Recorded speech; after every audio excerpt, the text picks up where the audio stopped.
So next up Ubisoft. is Ubisoft. What a weird opening this was. Yeah. Now this is a game. Well, This is something that was been leaked. yeah. And some people weren't sure if this was just really good fan art or if this was an actual title of a game. Yep.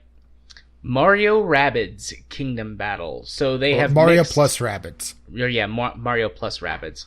So Nintendo partnered up with Ubisoft to make a turn-based strategy game. Let's just call it what it is. Mario XCOM. Mario XCOM, yeah. I have never been so weirdly excited for a game. Just the opening of this conference was... it kind of set the tone for it, to be perfectly honest, because you had Miyamoto coming out with a gun. Yeah, like a little Mega Man looking arm blaster thing. Yeah, and gave it to the gave another one to the presenter. I can't remember who it was. It was Yves Guillemot, however you say it, the head of Ubisoft. Yeah, no Alicia Tyler this time, which I'm sure greatly disappointed you. I was so sad that Aisha Tyler was gone. I was like, okay, she's gonna come out after this, right? But no. Oh, how about now?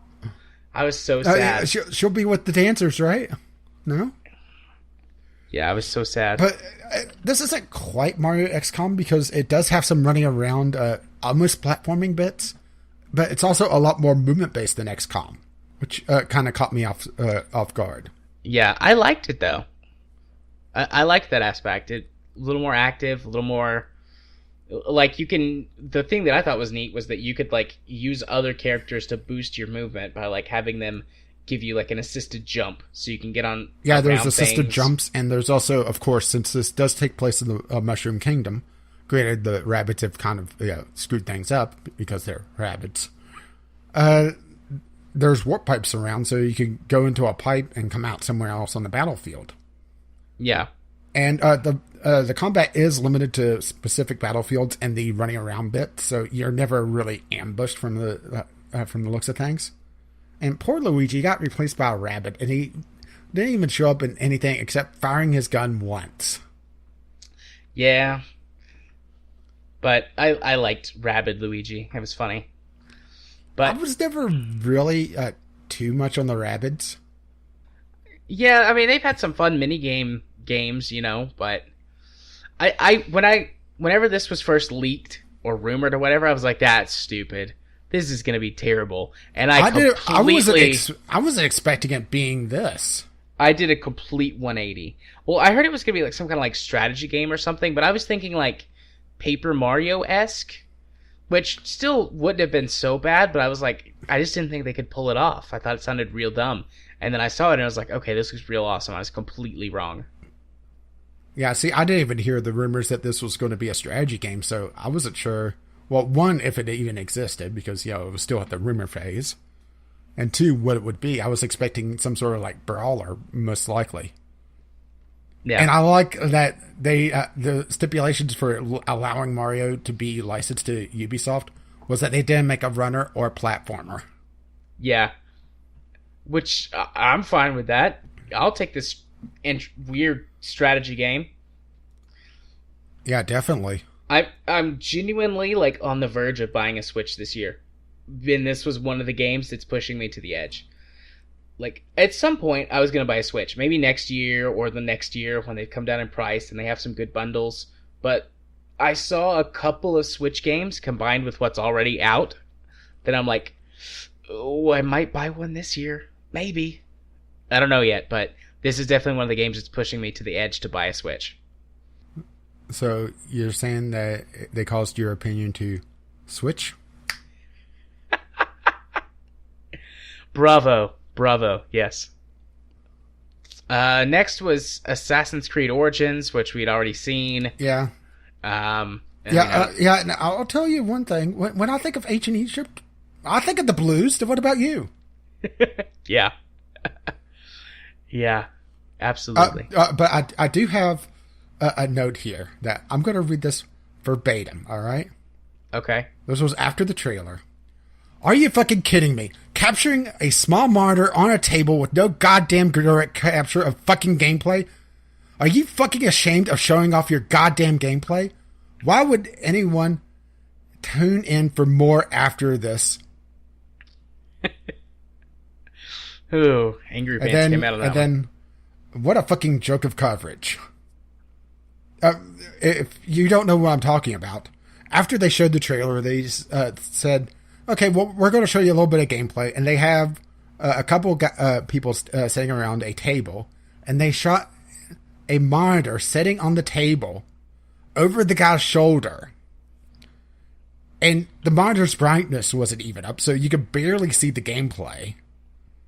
And it was just absolutely terrible. It's the worst gameplay coverage I've ever seen. Yeah, it was real bad. It's worse. It's worse than camcorder Let's Plays. I kept thinking during that, well, this is just going to make the graphical downgrade less noticeable. Yeah, supposedly it was... Well, I did check out the... after the fact, because I was catching the VOD at this, because I missed the conference live. Otherwise, you would have gotten those notes on Twitter, by the way. So be thankful you didn't get the live rant. And I probably would have been a lot more colorful then. But I did skip ahead after the fact, just to see, about 15, 20 minutes in. And they at least had direct game capture, but it's just... What were they thinking? They weren't. Okay, so next up. Since I had to get my angry pants out on that. Yeah, I was really excited about The Crew 2. Well, my first note for this was, well, someone's watched Inception. Yeah. Yeah, that is very true. I didn't make that connection either, but that's good. I'm really looking forward. Yeah, this looks really good, particularly because they're bringing in a lot more motorsports. Yeah, they're bringing in all the motorsports. Yeah, they have airplane racing, stunt flying, and just general airplane racing, which you don't see very often in gaming in general. Motorcycle racing, boat racing, both open water and river racing. I'm just hoping that they improve the physics, because I had some weird physics things go on in the Crew 1. Yeah. And it does look like there's a bit of a graphical upgrade, but will it last? Don't know. I mean, the original Crew, I thought, looked well enough. I mean, car games... I guess this isn't entirely a car game, but... Well, this wasn't the cars, but this was the environments more paid attention to. Oh, I got you. Yeah. I like this. I really like this, because my biggest problem with The Crew was that I felt like they mucked up the open world. Well, I had a couple problems with The Crew. They also had shitty driving mechanics. Even with all of the assists off, it was so easy to handle those cars. Yeah, The Crew was very arcadey, which is more my style of racing than yours. But I had a couple problems with The Crew. One, I called it the most lonesome MMO game I've ever played. Yeah.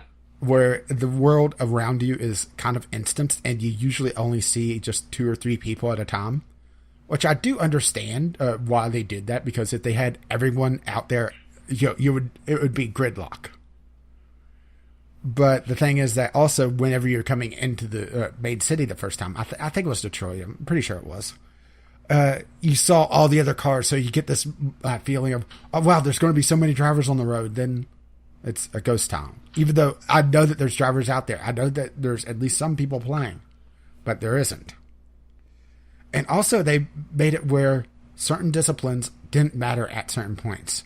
What they did was, there was 4 different areas of the map. And each map section was pretty much devoted, not completely, but pretty much devoted to a specific type of racing. So you had the street racing, then you had off-road racing. Then you had raid racing, which is like off-road racing, but without the roads. No, off-road racing. No, keep up with me here. And then you went back to street racing with supercar racing, which is essentially street racing, only with a lot more high-end cars and a lot faster. But once you got to the West Coast, where the supercar racing was, your normal street racing cars pretty much didn't matter. for the most part. There's a couple instances where that wasn't quite the case. And also, once you're on the West Coast, the off-road racing didn't matter that much because you already had the raid racing. And that's, kind of canceling out one another. Maybe that's part of the reason why they're going with motorcycle racing, boat racing, and airplane racing on top of street racing. Or, sorry, car racing, I guess is the better term for it. Is so that diversity doesn't cancel out one another. And then silence. You've just played the crew a lot more than me. I had massive performance issues with it, and then I didn't like it because the driving mechanics were so bad. I had performance issues in the cities. I think it just didn't... Once I got outside the cities, it ran okay. It wasn't perfect, but it was all right. And I wanted to at least try it, and I got to the end of the story. Yeah. My CPU and the thing is, after you finish the your driving force, the main story, it was pretty much just a grind fest. Yeah. My CPU was constantly pegged at 100%. I don't think it liked my system configuration. But, yeah. I am looking forward to this, though. I love the idea of multiple motorsports, and, like you said, you don't see plane racing very often, and honestly, you don't see boat racing very often either. Or even motorcycle racing, you don't see too often. I mean, it's the most common of these three, but still a rarity. Yeah. So I'm really looking forward to it. Also, I like the fact that it looks like it's a lot... I mean, I'm sure there's still going to be open world components to it. Obviously, there's street racing. But I like the fact that it looks like it's a lot more focused around like track racing and these events. It looks like there's more track racing. That's the thing. Because there was track racing in the crew. There was some. A rarity. Yeah. But I like the fact that seems to be a little bit more in focus this time. So, but I do wonder just how the airplane racing is going to be, because that is a completely different discipline. Well, I guess boat racing could be the same thing, but completely different mechanics wise and physics wise than car racing and even motorcycle racing. Yeah, I suppose we'll find out soon enough. I assume everything's going to be very arcadey though. This is not going to be a sim. No, and I can live with that. I think just the additional diversity and a little bit more focus on track racing, I think would do it for me. We'll see. I signed up for the beta. Yeah, I did too. Okay, so South Park, The Shattered Blood Hole. Yeah, I don't really care about South Park. I enjoyed the Stick of Truth, and this looks like it's going to be a lot of fun and a lot deeper combat, which combat in the Stick of Truth was very shallow. And it looks like they're having a lot of fun with the Marvel versus DC thing that's been going on lately. Yeah.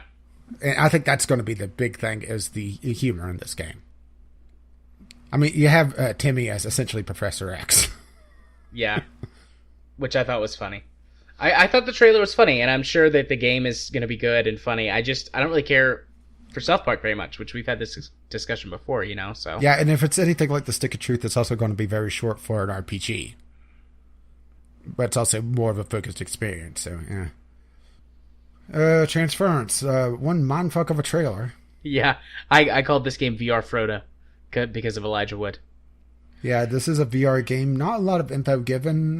2018 release date. Spring 2018. Yeah, based on the trailer, I would assume it's some kind of VR psychological horror game. But yeah, I mean, we'll see. They might do something weird with it or surprise you or whatever. Don't know. All right, and this is the next one is the one I took the most notes on, actually. Skull and Bones? Yeah.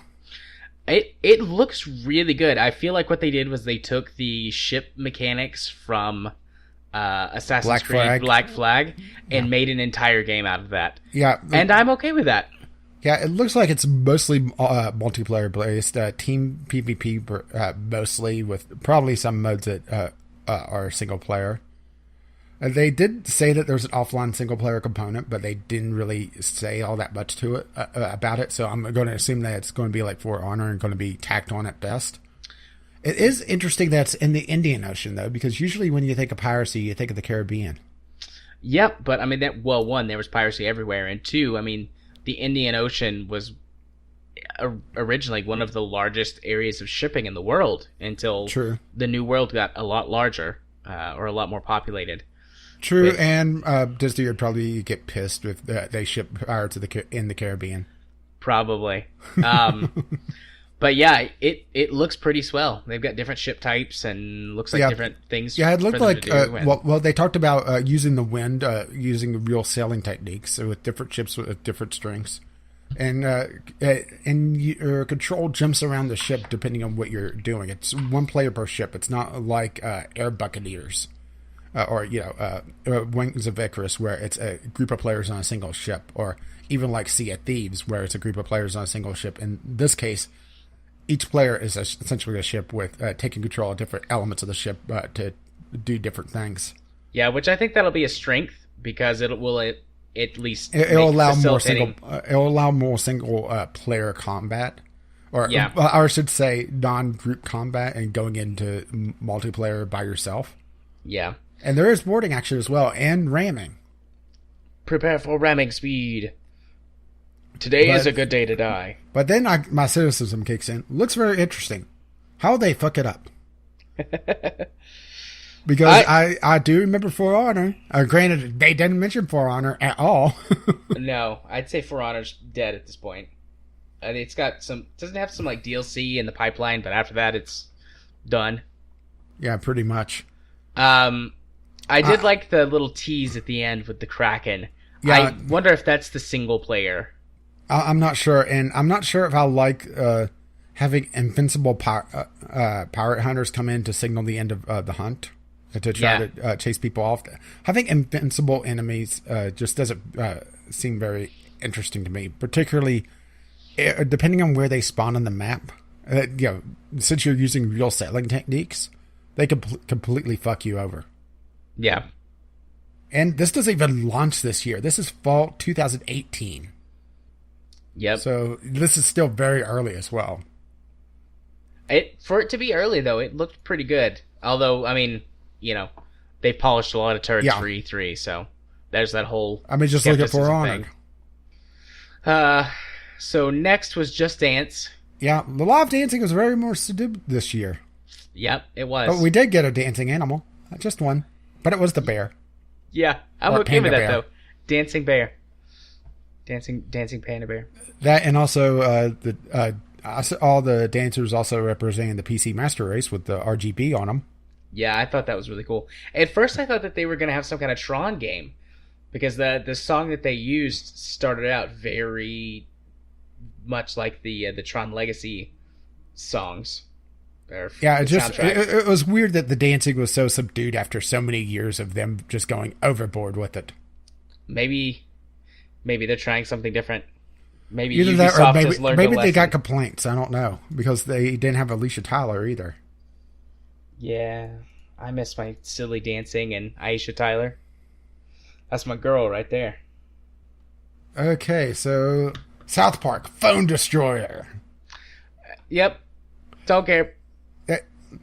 Honestly, this looked like almost now I'm blanking on the mobile version of it, but almost Minion Masters, where it's a card-based lane game, just based on the UI that they briefly shown, where everything was being filled in, where it looked like cards. Yeah, and I do wonder how much they're going to make fun of themselves for being a mobile game. Probably a lot.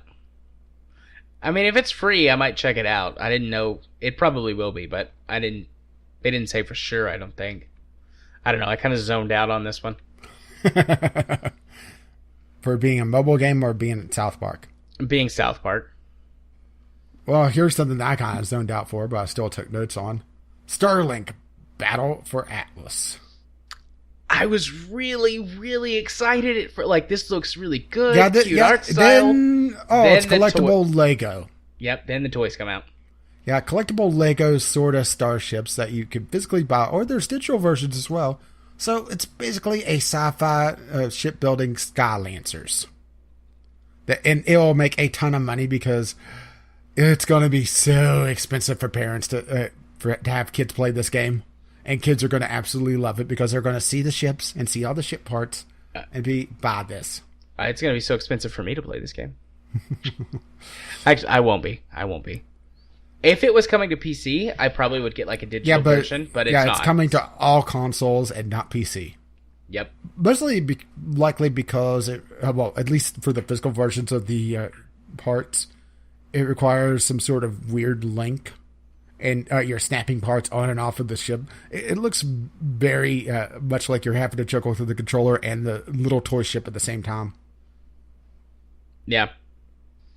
Which if I bought that, I would just drop it and break it immediately. Okay, Steep Road to the Olympics. Which, a little shocked that Steep is getting a full expansion. Granted, they have had one DLC so far. I mean, I'd completely forgotten about Steep until this. Steep actually had a free weekend last weekend, so I played a little bit of it. Well, it's the Olympics, but it does add a lot of winter Olympic events. I would say probably about a dozen from the looks of the trailer. It does stand in stark contrast to the Steep's first DLC, because Steep's first DLC, Winterfest, was very, very, very silly. To the point that there's costumes where you could be a inflatable dinosaur skiing. All right, Steep just got a lot more interesting to me. And I'm not joking. You know how the kind of cartoony dinosaur costumes that's inflatable, with the fans? Yeah. It has those. It has Yetis. It has superhero costumes. It's wonderfully silly. So you can see how it's kind of a contrast. But my big problem with Steep, with the little bit I played of it, well, that and the camera, which we'll talk more about that next week whenever I start riffing on Steep, is that you're very limited on the amount of just different events that you have. So this looks like it adds a lot of content that Steep needs. Sweet. All right. Well, next, Far Cry 5. Man, the way that they open that trailer, like the contrast between Amazing Grace and then like slowly working your way through the town into the church, like that was done so well. Like that gave me chills, because it was beautifully well contrasted. Like it was sung wonderfully, but just the imagery that went along with it, like especially being or growing up in a Christian home, like the context and sort of what's like left over from my religious upbringing that's tied to that. Like, man, they nailed it. I was really impressed with that. The rest of the demonstration and everything, it was pretty much what I expected, really. Yeah, it was pretty much just like more Far Cry. They've added that you can always have like a companion with you, like an AI partner, which is nice. Yeah, they showed a few different ones, and they did have someone stand in a water tower. They did. And one of the companions is a dog that could go grab guns for you as well. Yeah, that was one of my notes. A dog that brings you guns? Exclamation point, smiley face. Let me know when the dog can shoot the gun. And then one of the other notes I took was, yeah, run that bitch over with a combine harvester. Yeah, dangerous farm vehicles. Which I haven't seen done really well since GTA San Andreas. Yeah. So, I mean, it's... I do wonder if the airplanes are going to be fully controllable, because they did show it real quickly, but it was tough to tell if the player was in control or if it was like a cutscene turret section. Yeah. Unless it comes out and is broken, I mean, I'll probably buy and play Far Cry 5. The change in scenery and setting and everything, I think is like I said when we talked about the announcement, the first trailer announcement or whatever it was. Like, I feel like that's a really positive change, and it seems like that they have put a lot of time and effort into this, and they're not going to back down from it. So I'm really looking forward to the game just based on the setting alone. And one of my biggest problems that I've always had with the Far Cry series is that sometimes you just get overwhelmed or stuck, and it's nice to have a constant companion. Like, I know the last couple of Far Cry games have had co-op, but some co-op sections, but this... they said that it's full co-op. Yeah. So, looking forward to that. Like Far Cry 3, it's its own little separate mini campaign, which doesn't seem very interesting to me. And then Far Cry 4 had drop in, drop out co-op, but it still had certain areas where you couldn't use it. But they're advertising this, yes, full game co-op.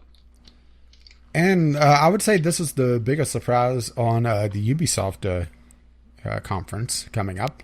Yep. Beyond Good and Evil 2.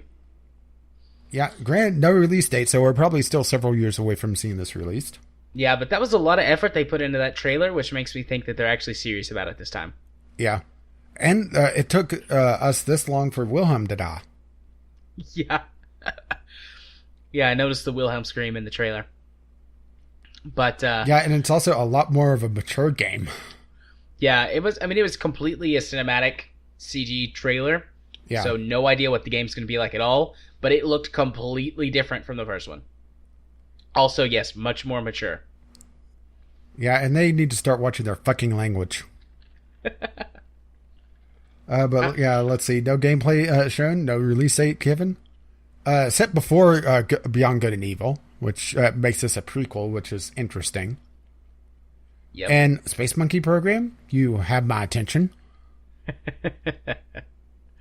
Yeah.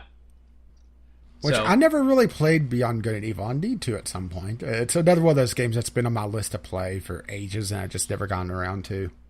Yeah, Beyond Good and Evil is a pretty good game. It's not. It's one. It's one of those games that has not aged very well, in my opinion. The story itself is great, and the whole idea behind what you're doing is great, but it's one of those games that suffered mechanically over the years. But this looks, I don't know. I was going to say this looks like something, but you just can't tell anything from this trailer. Yeah, this is definitely a thing. Yeah, it's definitely a thing. So yeah, that was the Ubisoft conference. Yeah, a lot more subdued this year than in previous years.